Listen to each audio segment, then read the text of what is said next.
This story is about a man named John who finds an unknown boat in the middle of the sea. When he goes inside, strange things start happening to him. Here's what unfolds. The story begins with our hero John, who sets out on his small boat to go fishing. After going a little further, he notices a fog rolling in, and it becomes completely dark ahead. He ventures a bit more into the darkness and sees a big boat. He approaches it and tries to call out for its owner. Maybe someone is stuck here, but he hears nothing, suggesting the boat is deserted. He ties his small boat to the larger one and climbs aboard. Inside, everything seems normal, and the food is still fresh, indicating that the boat hasn't been abandoned for long. John tries to start the engine, but it doesn't work. He looks around, thinking the owner might be nearby, but there's no sign of anyone. John sends a message over the radio in the control room. An abandoned boat is here. If anyone can hear me, please respond. But there's no reply. After this, he returns to the deck and realizes his small boat is missing. He thinks, how could it disappear? I tied it up securely. This thought overwhelms him. He checks the map to see where he might be, but he can't figure it out because there's only water all around. So, he goes back to the engine room and tries to fix the engine. This time it starts and he's relieved. He attempts to contact the control room again, but he fails once more. Soon he finds a toilet. He decides to relieve himself there, but just as he tries, he feels a violent jolt and almost falls overboard. At the last moment, he grabs a rope, saving himself from falling into the sea. It seems like the boat doesn't want him to dirty it, so he heads to the bathroom below to try again. However, a new problem arises. The bathroom door is locked and won't open. He tries everything to open it, but it doesn't budge. Suddenly, he hears a voice on the radio and sees a ship outside the window.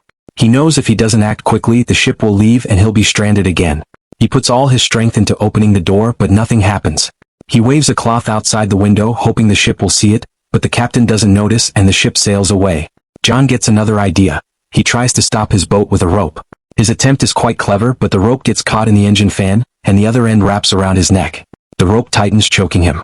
For a moment, it seems like he's about to die, but he somehow manages to free himself.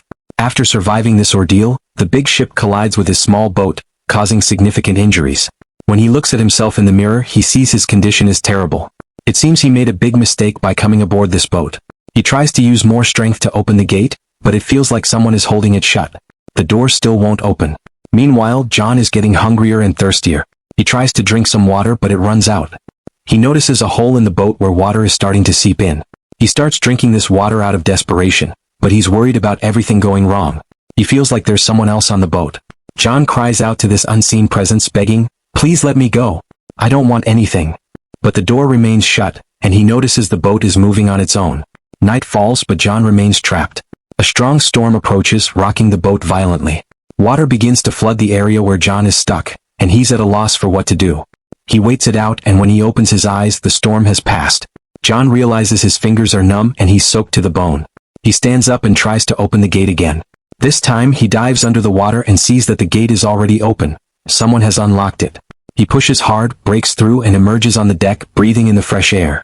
He doesn't understand what's happening on this boat. It seems like a spirit has taken control of it. John knows he needs to get out of there.